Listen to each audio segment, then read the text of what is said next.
So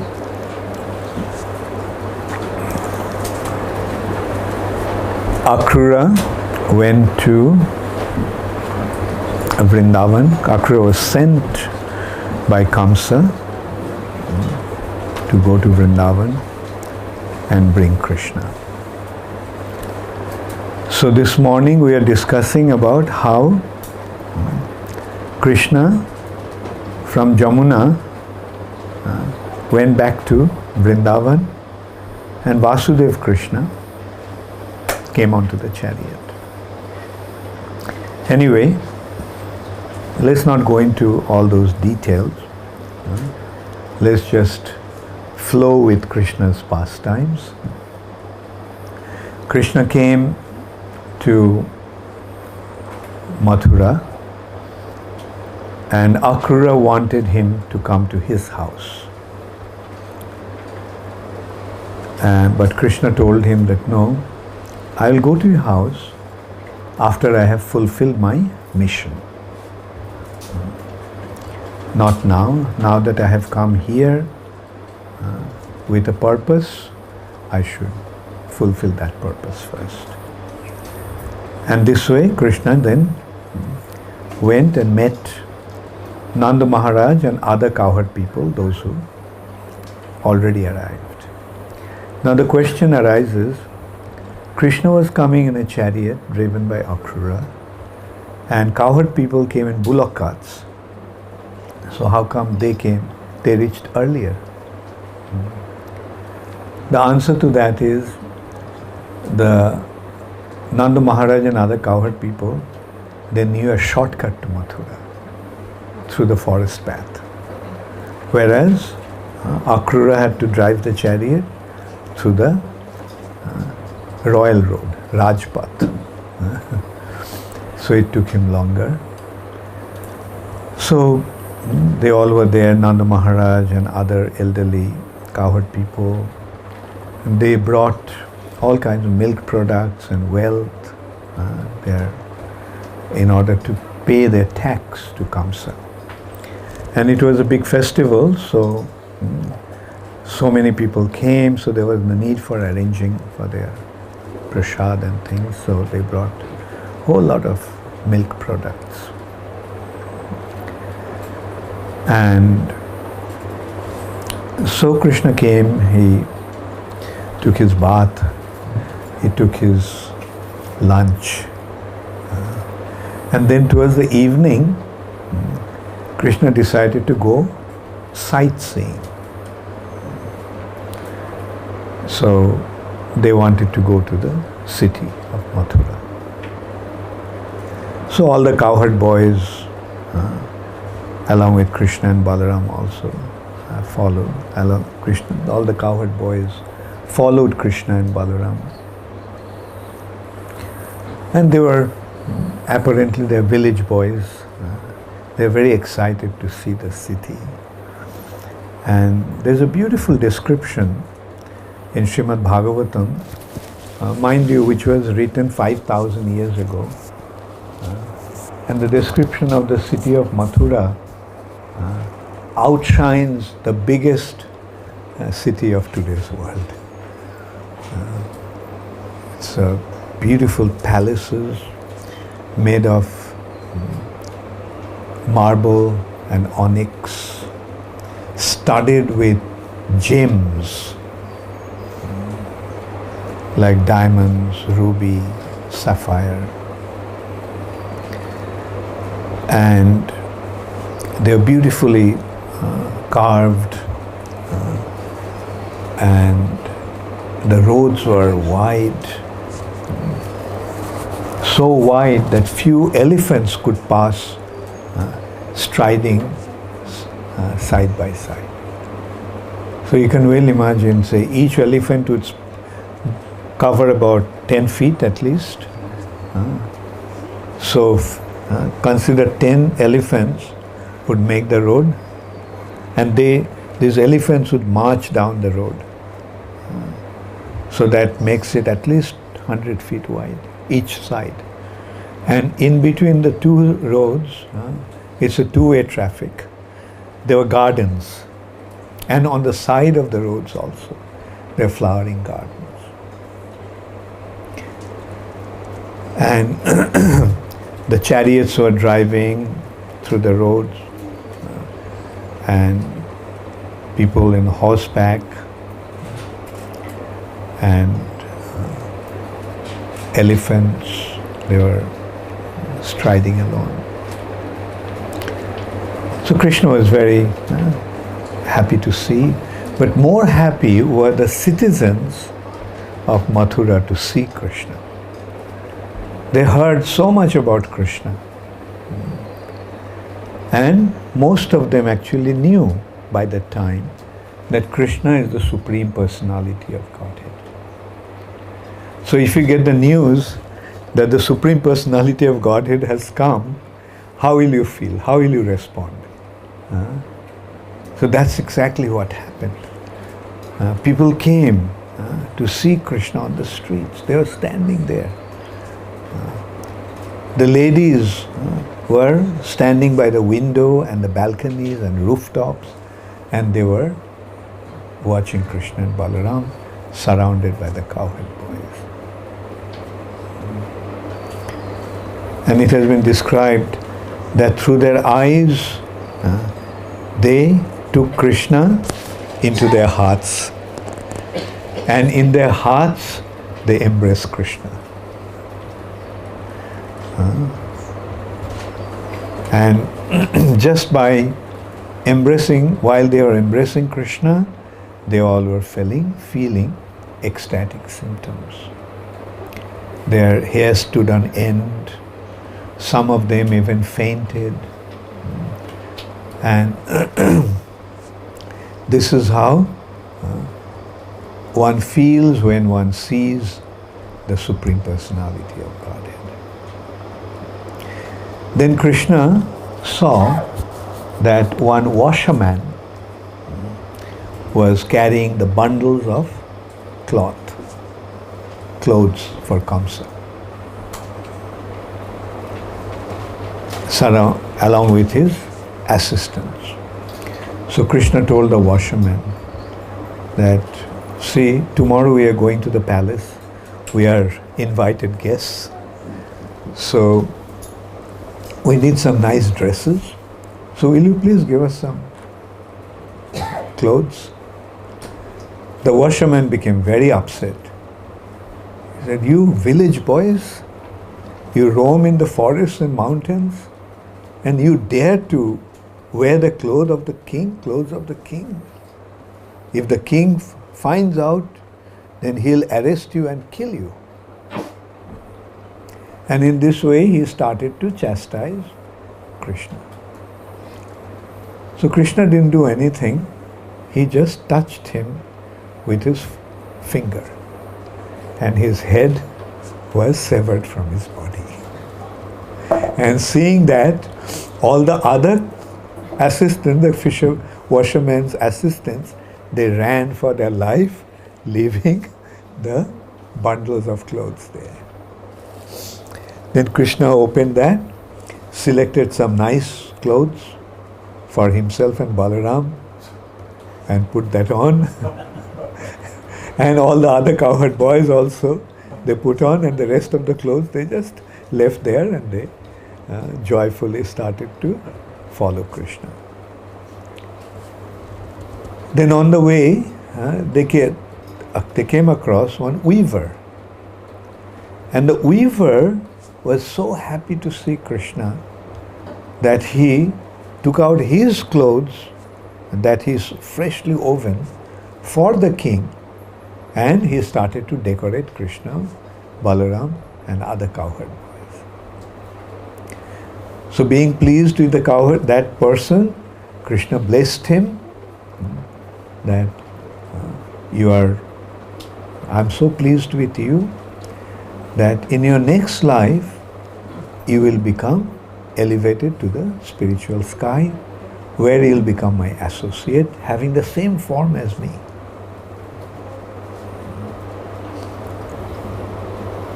And in this life also you will enjoy the opulence, strength, wisdom, and fame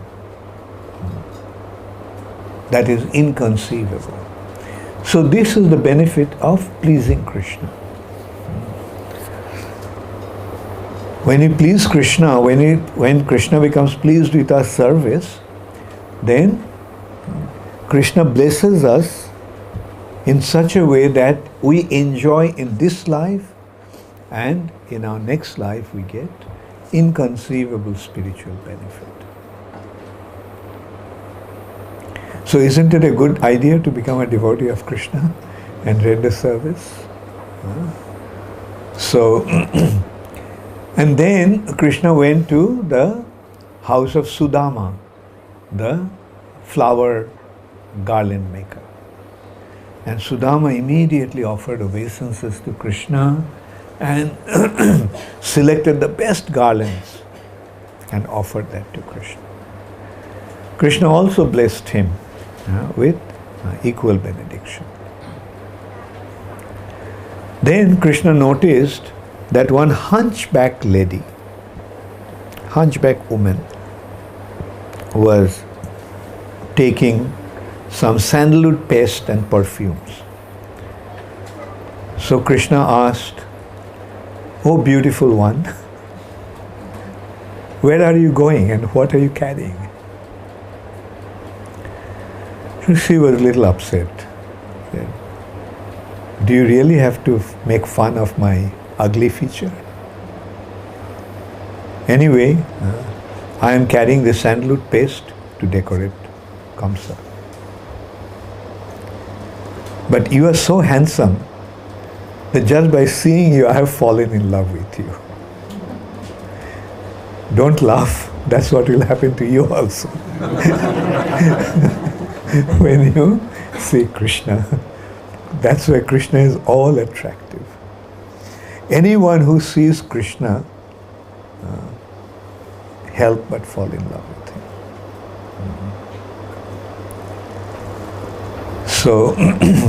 So she decorated Krishna very beautiful with sandalwood paste. And then Krishna wanted to reward her for her service. So she was a hunchback woman. So there was a big hump on her back and she was bending down. Kubja, hunchback. Her name was Tribakra, bent in three places. And so Krishna placed his feet on her toes. And then he placed his arm, the hand, fingers of two arms under her chin. And Krishna gave a jat. And her body became straight. And not only that, she became one of the most beautiful women. So another example of what an inconceivable benefit one can derive just by pleasing Krishna, serving Krishna. Then Krishna asked some people there, "We heard that there is going to be a Dhanur Yajna, a sacrifice of a bow. So can you please tell us where that is going to be?" So some people said, "Yes, it is going to be there." So Krishna just went there. And the brahmanas were preparing for the yajna and the soldiers were guarding that bow. And big festival was going to take place the next day. So the place was naturally guarded. But Krishna just walked through the guards. The guards tried to stop. Krishna didn't pay any heed. He walked straight up to the bow. This was a very special bow which was given by Lord Shiva to Kamsa. And when Lord Shiva gave that bow to Kamsa, he told that anyone who will break the one who will break the bow will kill you. So that was an indication in a way when Kamsa was going to die. And Kamsa was quite confident that who will ever lift Lord Shiva's bow? Just like Lord Shiva's bow was there in the palace of Janakraj, King Janak. And Janakraj made a condition that anyone who would be able to string that bow would be given Sita to. Sita will be given to him. So this was another such bow given by Lord Shiva. No one could string that. So who can string that bow? Either Lord Shiva or someone superior to Lord Shiva. So Krishna went to that arena and the guards tried to stop, but they would not pay any heed to the guards. Krishna and Balaram went there surrounded by the cowherd boys. Krishna walked straight up to the bow and casually with his left hand he lifted the bow. Everyone was awestruck to see that. And the cowherd boys started to jump in ecstasy. Jai Krishna Balaram, Jai Krishna Balaram. And in a flash of a moment, Krishna strung the bow and pulled the string. And as he pulled the string, the bow broke. In the meantime, all these soldiers who were guarding became very upset. So they came to attack Krishna with their weapons raised. But Krishna and Balaram took those two halves of the bow. And just with those two halves of the bow, they killed all the soldiers. In the meantime, that created such a sound as if it sounded like thousands of thunderbolts actually cracked at the same time. And the earth started to shake as if there was an earthquake. Kamsa inquired, what happened? What happened? And Kamsa was reported that Krishna broke the bow. So Kamsa then said, he sent his army to kill Krishna and Balaram. So one contingent of army came, but Krishna and Balaram, just with this broken bow, they annihilated all of them. And then they walked back to the place where other cowherd people were, and they all narrated what happened. Nanda Maharaj was in great anxiety. What will happen now? The king will get upset. And in the meantime, Kamsa could not sleep the whole night. And whenever he fell asleep, he didn't fall asleep. He was having worst nightmares. Anyway, this is how the night was spent. The next morning, Kamsa went and to supervise all the arrangements. So, in one hand, he made all the arrangements to kill Krishna, and at the same time, he was afraid that maybe now his time has come. Because all the signs are there. Remember what Lord Shiva said? Who will break the bow will kill him. So now Krishna broke the bow. He knew Lord Shiva's words won't go in vain. So then he just, in spite of his anxiety, he was making all the arrangements.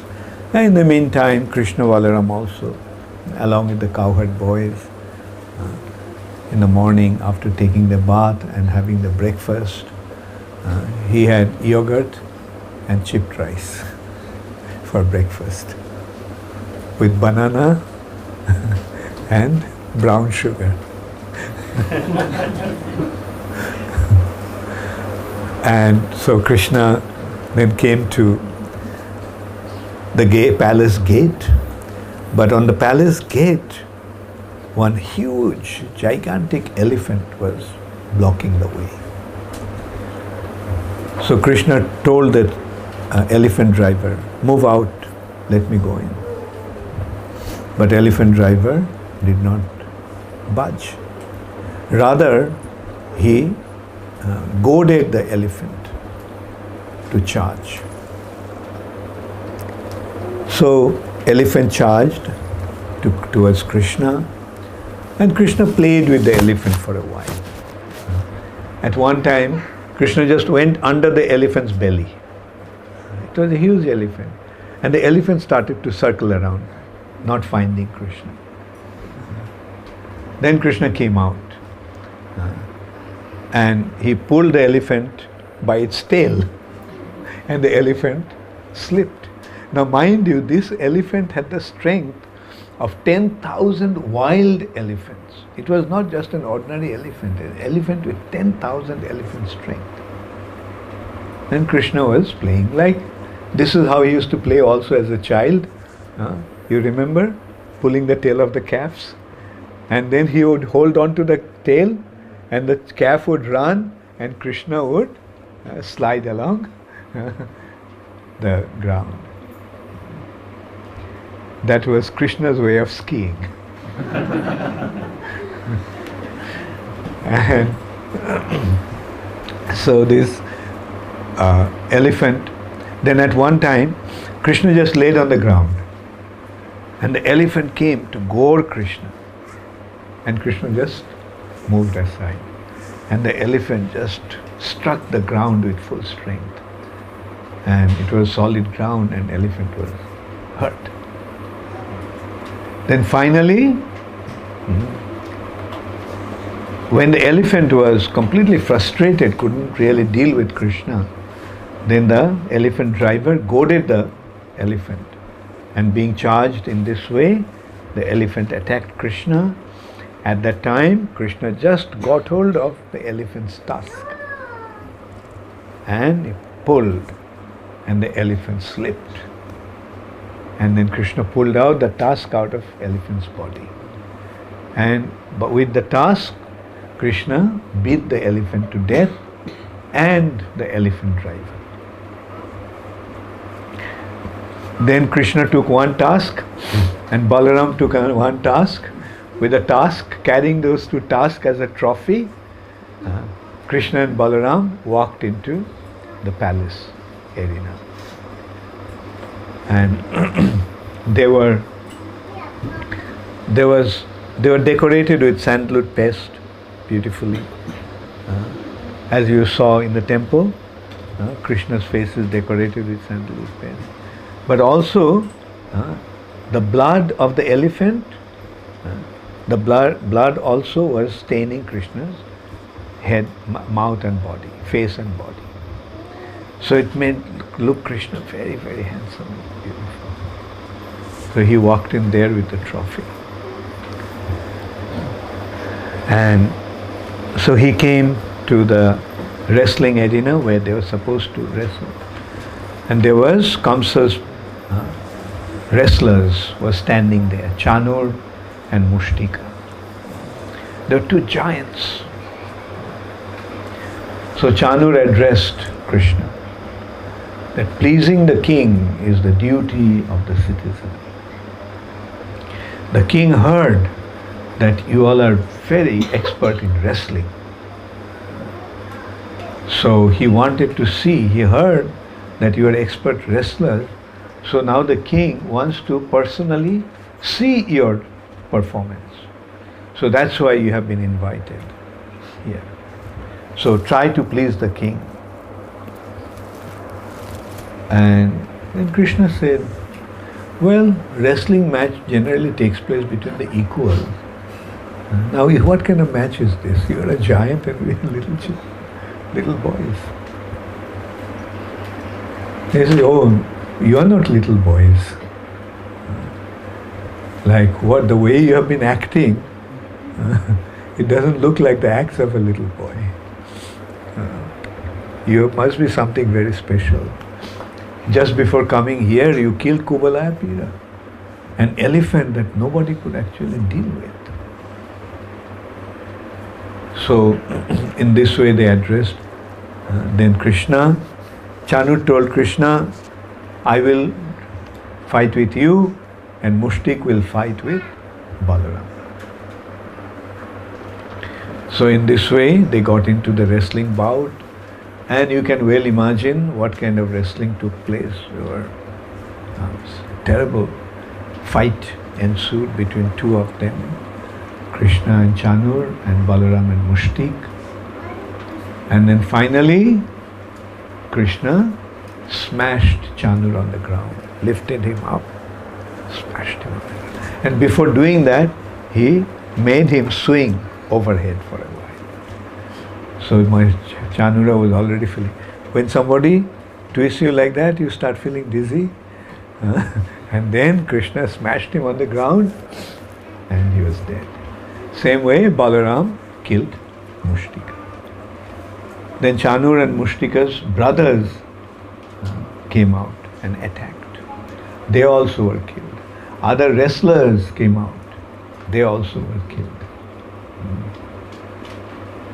See, although they are seeing that others are like, all the big wrestlers are killed by Krishna, but they still oppose Krishna. And that is the demoniac mentality. The demons are so proud that they think that they are the best. And that's why they did not hesitate to deal with Krishna, although they saw that how the other big wrestlers have been killed. So anyway, Krishna killed all of them. Then Kamsa started to shout from, he was sitting on an elevated platform. From there he started to shout, arrest him, drive him out of this country, drive him out of my kingdom, and kill Ugrasen. Although Ugrasen was Kamsa's father, he is ordering to kill Ugrasen and Vasudev because they are supporting Krishna. So then, at that time Krishna asked Balaram, Balaram, what should I do? Balaram said, finish the job.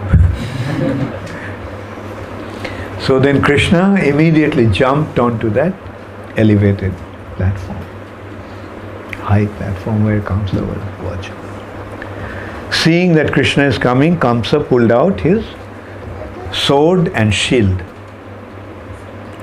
in order to attack Krishna. But although he had sword and in his hand, Krishna did not hesitate. Krishna charged towards him and slapped him. And just one slap, Kamsa's crown went flying and he started to feel dizzy. And his hair, long hair, became exposed. So Krishna grabbed him by his hair and dragged him. Just as a lion drags a dead animal that he killed. Dragged him and jumped from there to the wrestling arena, holding on to Kamsa. And then as they fell, Krishna just jumped up sat on Kamsa's chest and he started to hit him. Just by hitting him with bare hands, Krishna killed Kamsa. Then Kamsa had 8 brothers. They came out to take revenge.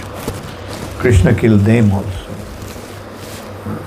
And in this way, Kamsa was killed, and then Krishna went to the prison house. Ugrasen was imprisoned. So Krishna released Ugrasen. Then Krishna released his father, And his mother was so happy to see. Like right after childbirth, right after Krishna's birth, Krishna was taken away from her. And now, after such a long time, she is seeing Krishna. So she sat Krishna on her lap, and milk was flowing from her breast due to her affection for her son. And so then Krishna coronated Ugrasen as the king. Ugrasen told him that I am old, and now that you have killed Kamsa, Kamsa's friends and associates will attack. And I am not able to, I won't be able to deal with them. So you become the king. But Krishna declined. Krishna didn't want to become the king. So in this way, Kamsa, Ugrasen now became the king. Then Krishna's Upanayan was conducted. Garga Muni performed Krishna's sacred thread ceremony. They are Kshatriyas. So at certain age, the Brahmana, Kshatriya, Vaishya, they have their sacred thread ceremony. So after the sacred thread ceremony, Krishna and Balaram decided that they would go to Sandipani Muni's ashram to study. So Vasudeva and Devaki were reluctant. They said, no, you came, we got you after such a long time. We are not going to let you go.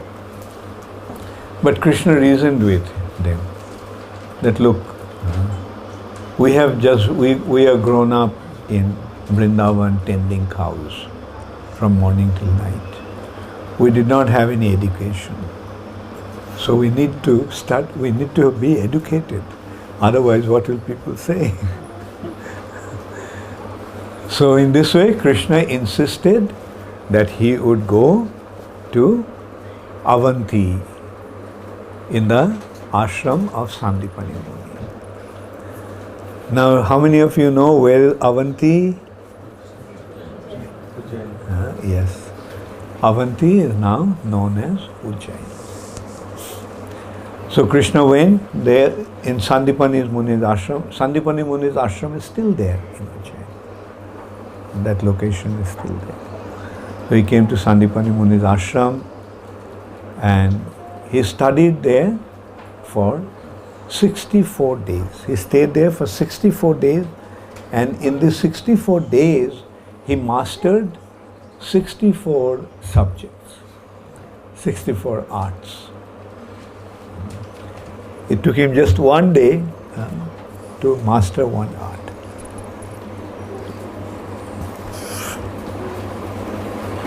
Sandipani Muni was awestruck seeing how brilliant this boy is.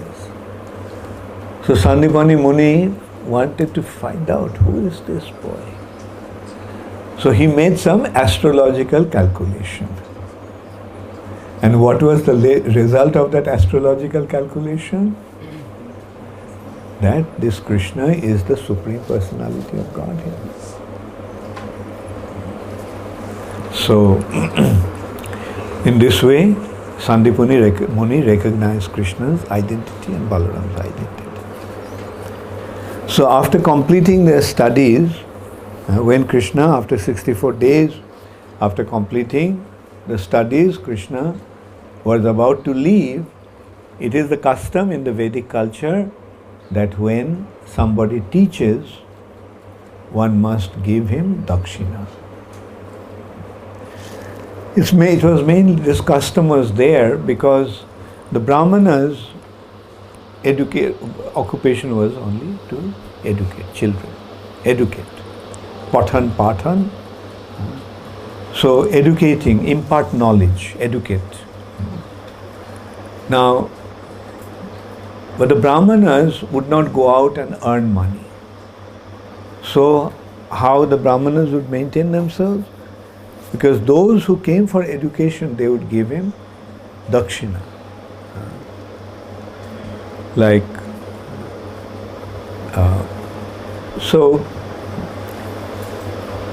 when Krishna wanted to give dakshina, Sandipani Muni said that, look,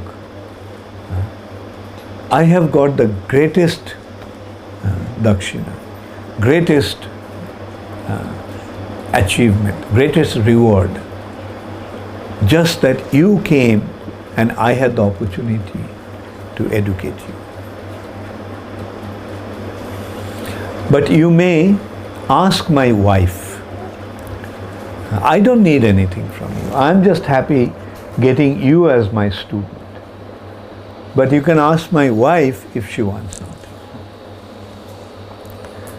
So Krishna and Balaram went, and when she heard that Krishna is going to leave, she was very heartbroken. She started to cry, saying that I forgot the loss of my child because of you. Sandipani Muni had a son who was drowned in the ocean. So naturally the mother was very sad. But she said that because of having you in our house, treating you as one of my children, I forgot all that painful experience. But now that you are leaving, like you can well imagine what will be my condition. Then Krishna said, okay, then I'll bring back your dead son and then I'll go. You're missing your son, that's why you are not letting me go, so I'll bring back your dead son. So Krishna and Balaram then went to the ocean and called the ocean god. Where is the son of Sandipani Muni? How dare you take him away? The ocean with folded hand said, no, no, no, I didn't take him. Actually, there was a demon called Panchajanya. He actually stole Krishna, this boy. So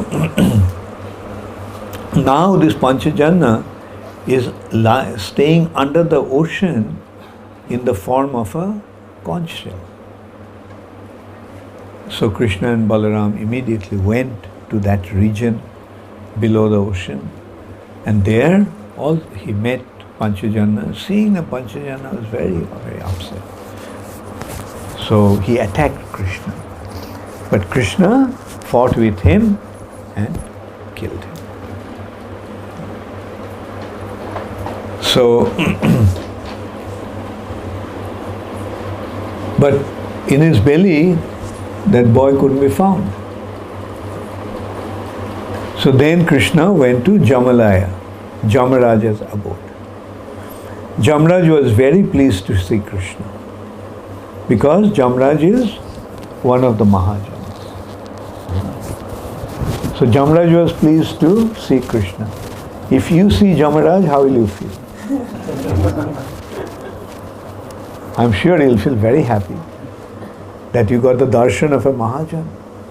And what will you say? What will you do? Pay obeisances and beg him to tell you about Krishna. Give me some Krishna bhakti.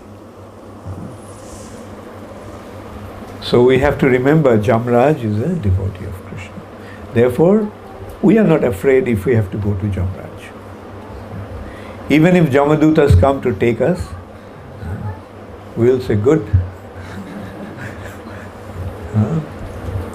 Actually, Jamadutas come with a whip. And they use the whip because generally people don't want to leave their body and go. Therefore, they beat him. But people are so attached to their body, they don't want to leave their body. They want to go. That's why in the Vedic culture, the system is to burn the body. Because when the body is not there, the chance of remaining attached to the body also will not be there. So, so that's why Jamaraj Jamraj's dutas, Jamadutas, they carry the whip, and they carry a noose also. They tie the noose around the neck and drag him, pull him. And when he doesn't want to go, he wants to stay there. No, I don't want to go, I don't want to go. Then they lash him with the whip. Now even if Jamraj comes, Jamadutas come to take us to Jamalaya, did you ever consider what kind of reaction you'll have? What will you do? No? Okay, remember that. It will be very important, just in case.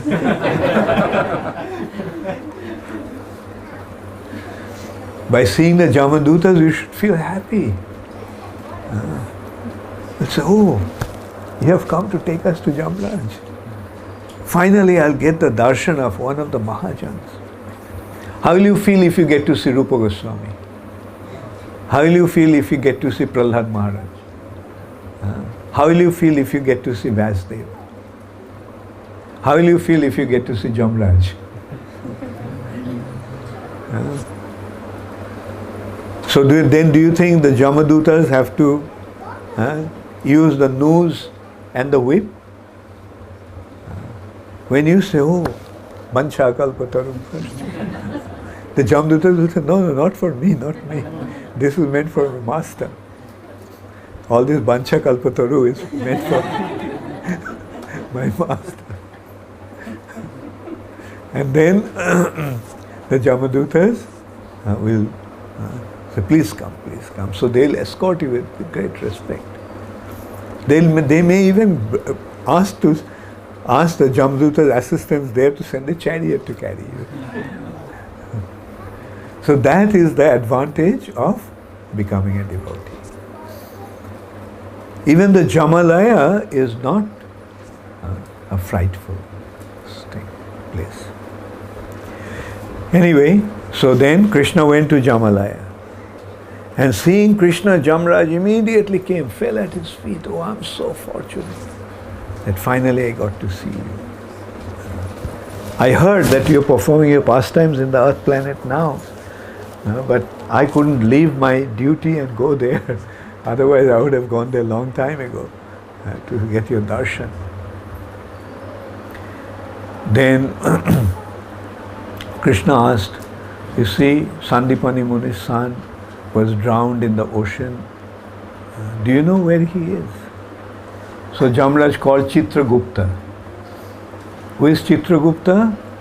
Chitragupta is Jamraj's secretary. And he keeps the record of everyone's good action and bad action for Jamraj to judge. So Chitragupta searched the notebook or computer maybe and then he said, that boy has taken birth already somewhere. Krishna said, bring him back. So that soul was brought back and was given a similar, identical body when he left, when he died, being drowned in the ocean. And he got that body exactly the way he was, 16 years old. When he died, he was 16 years old. So he got a 16-year-old body and he was taken to Sandipani Muni and his wife. And they were so happy to get their dead son back. So this is another example. When Krishna is pleased, what can Krishna do?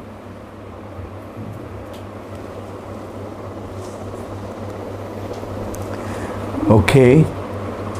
So then Krishna went back to Mathura. Now in the meantime, Kamsa's two wives who became widowed, they went to their father. His name is Jarasandha, another very, very powerful demon. So they went and reported to Jarasandha how Krishna killed Kamsa. Now Jarasandha, when he heard that Krishna killed his son-in-law, Jarasandha was very upset. And he said, I must take revenge. And I must kill all the members of the Jodhu family. I'll wipe out the Jodhu family. And taking that vow, Jarasandha collected 23 Akshohini soldiers. Mind you, Bhagavad Gita, Kurukshetra, Battle of Kurukshetra was fought with 8 Akshohini in total. Kauravas had 10 Akshohini, Duryodhan side had 10 Akshohini, and Pandava side had 7 Akshohini. So 18 Akshohini soldiers they had. But Jarasandha took 23 Akshohini soldiers and took him to, and attacked Mathura. So Mathura is attacked. Krishna Balaram got the news. So Krishna then decided, okay, there was hardly any army left because all were Kamsa's followers. So they all left. So there was no army at all practically. So just a small little army. With that, Krishna confronted Jarasandha. In the meantime, from the heavenly planet, a chariot came, driven by 4 horses. Krishna's horses. 2 chariots came, one for Krishna, one for Balaram. And the chariot was filled with different types of weapons and arrows. So then Krishna went to confront with Jarasandha. Just Krishna and Balaram with a small little army wiped out the 23 Akshohini soldiers. How is it possible? Can Krishna do anything? Yeah. So 23 Akshohini means, let me calculate, just somebody the other day asked, what is an Akshohini? Akshohini is something like roughly about 63,000 horses, 63,000 chariots. Multiplied that by 3 times is the number of cavalry, the horse, and multiplied by 4 times,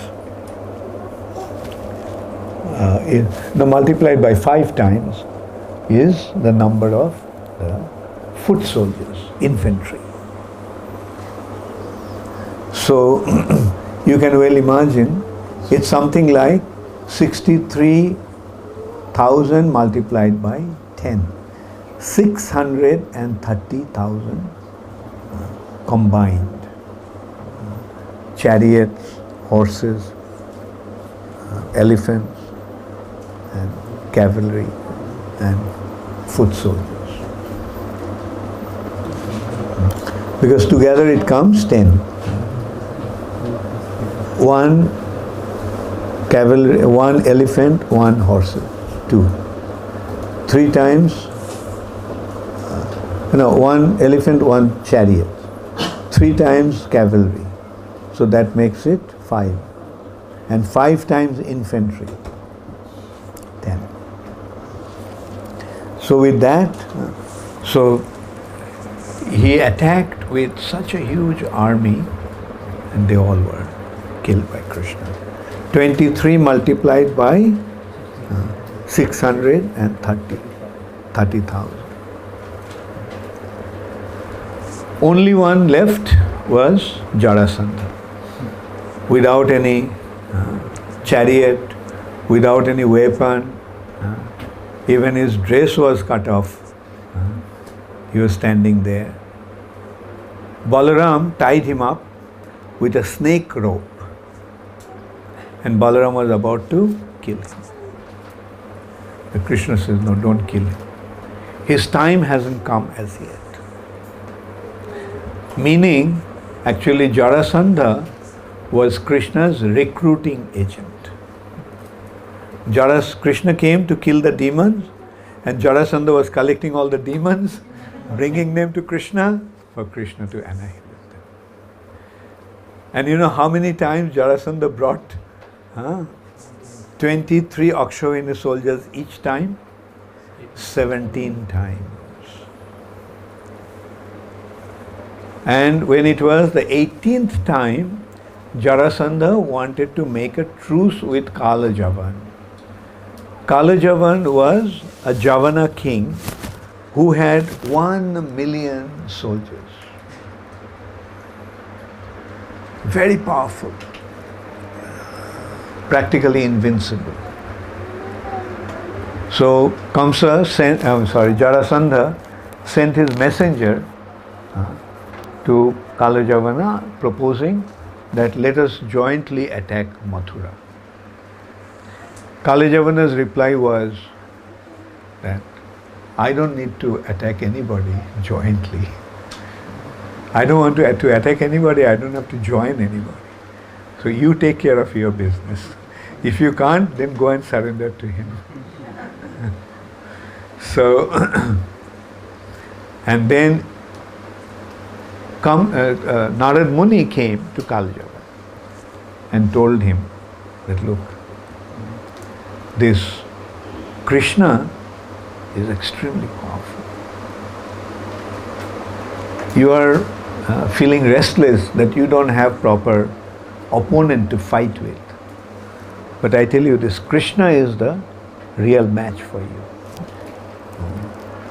And so Kalajavana said, how does it look like? And Narad Muni gave the description. So then Kalajavana decided to attack Mathura, because Narad Muni told that Mathura is very powerful due to Krishna Balaram. And in the meantime, Jarasandha is also coming to attack Mathura. So Krishna and Balaram considered, Krishna told Balaram, these enemies are coming from two sides, so how are you going to deal with them? So they made some plans. And this plan was so wonderful. One thing is, Krishna could not kill Kalajavana himself. Therefore Krishna made a trick. Kalajavan came and seized the city with his soldiers, with his army. So Krishna came out of the city gate alone, no weapon in hand. And just seeing him, Kalajavana recognized that this is the Krishna. This is Krishna. The one Narad Muni had described, because it fits right into his description. So he was ready. Okay, he's coming, so we'll fight. And because Krishna did not have any weapon in hand, Kalajavana also didn't take any weapon. He dropped his weapon. So this is the noble nature of the warriors of that time. If the enemy did not have weapon, he wouldn't attack him with any weapon. He would attack barefaced. So Krishna came, Kalajavana was waiting, okay, and when he comes, I will get into a fight with him. But what Krishna did, came and he started to walk away from him. So Kalajavana thought, oh, by coming near me, probably just seeing me, he became afraid. So he is running away. So he gave him a chase. But although Krishna was just walking casually, Kalajavan, running with full speed, couldn't catch him. It seemed he was just about to catch him, but he couldn't catch him. So in this way, Krishna just walking, Kalajavan running after him with full strength. And then Krishna just walked into a cave in a mountain. So Kalajavana thought that now he has become afraid, being tired, Now he is hiding in a cave, okay? So Kalajavana entered into the cave. And he, in the darkness, he saw that someone was sleeping, someone was lying down. So he thought it was Krishna. So he kicked him. You coward! Now you are pretending as if you are sleeping. Huh? But that was a king called Muchukunda. Muchukunda was a king in the Ikshaku dynasty. He was so powerful that the demigods, when they were fighting with the demons, asked for his help. And for a long time, Muchukunda fought with the demons. And then finally, Kartikeya was born of Lord Shiva and Parvati. And Kartikeya assumed the responsibility of the general of the demigods army. So the demigods told him, for a long time you fought with us, fought for us. We are very pleased with you. So Muchukunda, you ask for some boon. Whatever you want, we are prepared to give you. But Muchukunda said, you see, I'm so tired. All I want is to sleep. All I want is uninterrupted sleep. And anyone who would wake me up, just by my glance, he'll be burnt to ashes. So Krishna knew that. Krishna knows everything. Maybe this was also Krishna's arrangement already. He placed Muchukunda there. And then, when Kalajavana kicked Muchukunda, woke him up, Muchukunda just looked at him, and Kalajavana was burnt to ashes. So in the meantime, Jarasandha came with his army, another 23 Akshauhini soldiers, and he is ready to attack Mathura. So Krishna considered that so many times these demons are attacking Mathura, and it's not safe for the Mathura resident to remain here. So Krishna made arrangement to create an island in the middle of the ocean. Krishna told the ocean god, Samudradev, that you create an island for me. So he immediately created an island. Krishna called Vishwakarma, you build a magnificent city here. So Vishwakarma built the city. And overnight, all the residents of Mathura were in their sleep, they were transferred to Dwarka. So in the morning when they woke up, they found themselves in a strange place, and there were these beautiful palaces, and then when they came out, they found that each house has a nameplate of whose house it was. And mind you, there's so many cities and so many families, each one had a palace. So Krishna already transferred all the residents of Mathura to Dwarka, new city. And here also Krishna, when he came in front of Jarasandha, he made him feel that Krishna was running away from the battlefield. That's why Krishna's name is Ranchor. Run means battle, chor means ran away. One who left the battlefield and ran away. It's a disgrace for a Kshatriya to run away from the battlefield. But Krishna, he doesn't care. Rather, in his eyes, all his gestures become the source of joy for them. So then, Jarasandha, Krishna went in front of Jarasandha, and then he ran away. And Jarasandha and his army chasing Krishna. And Krishna then went into a mountain. So Jarasandha thought that now he's hiding in the mountain. Okay. So then his men came searching for Krishna and couldn't find Krishna. So Jarasandha suggested, let the whole mountain in fire. Set the fire. So the whole mountain was set into fire. And Krishna and Balaram climbed on top of the mountain, and then they jumped from there onto the ocean, and then they swam to Dwarka. So this is how capital was shifted from Mathura to Dwarka. Okay, does anybody have any question? You mentioned how when Krishna killed the elephant, the mad elephant outside of the gate, he used his own tusk to bait him to death. Does it hurt when Krishna hits you? Like, wasn't it very... It depends whether you're a demon or a devotee. Because of the other demons that he killed, it was very quick death, but this one he had to... You won't feel any pain even if Krishna hits you, because you're a devotee.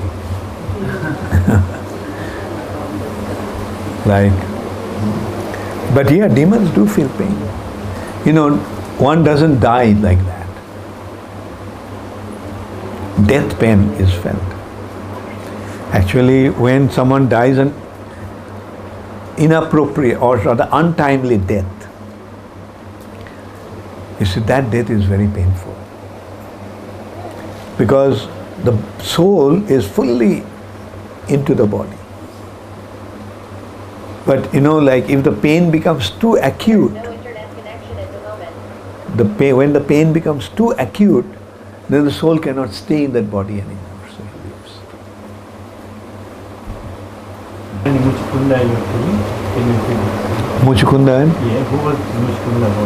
Muchukunda was a king in the Ikshaku dynasty. He was the son of Mandhata.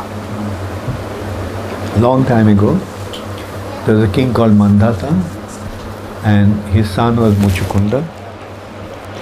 And those kings used to rule over the entire earth planet. Muchukunda was the king of the entire earth planet. And the demigods, he was such a powerful person that the demigods sought his help while the demons attacked him. So you were very tired, that's where you were doing. He became very tired of, and then how you went. And if Muchukunda was asleep for such a long time, wouldn't he have been taller, bigger,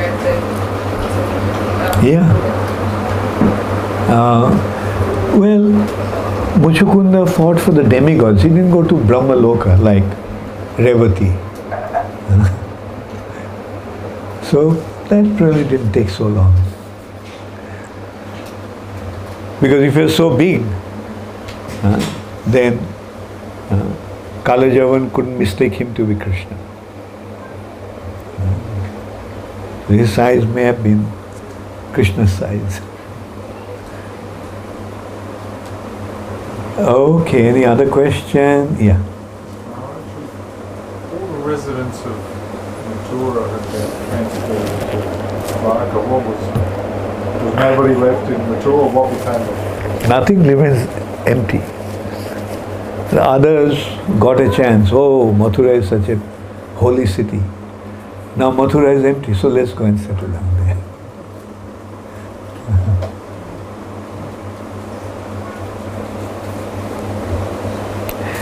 Okay, then thank you all very much. All glories to Srila Prabhupada.